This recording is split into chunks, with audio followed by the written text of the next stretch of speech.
ငါတန်ပိုက်သားလေးပါနော်စားလေးဖြူမယ်ချင်းရည်လေးအညီနှမ်းပြောင်းအောင်စားမယ်ရုပ်ကောင်းလေးထည့်မယ်time နော် time လေးထည့်ပေးပါထည့်နည်းနည်းများလေးတော့နော်ကာရီပေါဒါလေးထိုက်ကာရီပေါဒါလေးဖြူအောင်ပွေးအောင်လို့ရပြီထောပတ်နဲ့စီလေးထည့်ထားတယ်ကျွန်တော်တို့ခွေတိုက်မယ်နော်ပကံပြင်အားဒီတော့ဆက်လက်သားပြားလေးနဲ့ဒီမှာဆက်လက်လေးငါတန်ပိုက်သားလေးပါ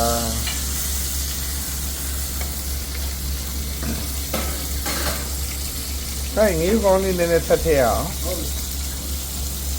ရုပ်ကောင်းလေးများများလေးโอเค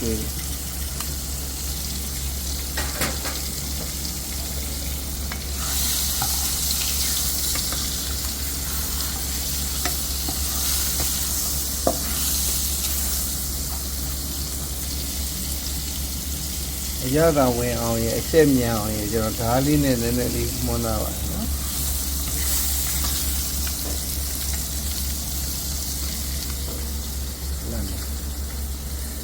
တက်သွားပါမယ်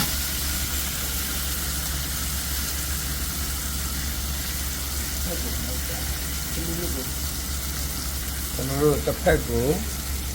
10မိနစ်ခွဲလောက်နဲ့နှစ်ဖက်3မိနစ်လောက်ဆိုရင်ငါစားလို့ရပါဘူးနော်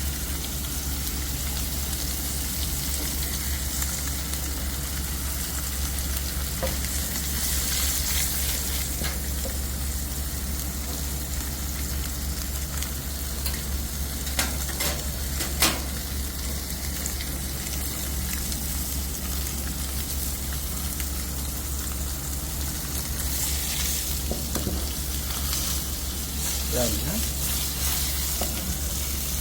ရပါပြီဆက်လက်ကိုဒီ dressing လေးနဲ့ဒီ dressing ကဝယ်လို့ရပါတယ်နော် roasted sesame oil ဆိုတာအဲ့ဒါလေးနဲ့စားမှာဖြစ်ပါတယ်ငါးတန်ပိုက်သားလေးပါချက်စားကြည့်ပါကျွန်တော်ဆက်ဆိုပါ thank you ပါ